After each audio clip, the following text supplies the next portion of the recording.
ဝန်ထမ်းတွေအားဆိုလို့ရှိရင်အိမ်မရှိတဲ့လူတွေလည်းရှိရဲကားမရှိတဲ့လူတွေလည်းရှိရဲသမီးတို့အနေနဲ့ဝန်ထမ်းဖြစ်တဲ့အတွက်ကြောင့်မို့လို့သမီးတို့ဟာဒီဟာတွေကိုဝယ်နိုင်ဖို့ဆိုတာလည်းဘလို့မှမဖြစ်နိုင်တဲ့အရာတွေပါအဲ့အတွက်ကြောင့်မို့လို့သမီးတို့အတွက်နှစ်ပေါ့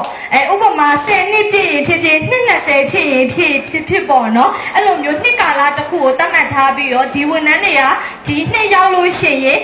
လိုချင်တဲ့အိမ်လေးတွေကားလေးတွေ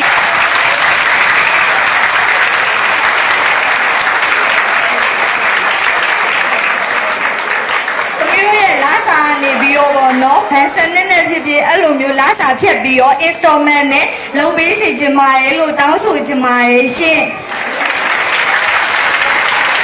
ပြောခင်ထဲမှာအရင်ထဲမှာရှိပြီးသားပါနော်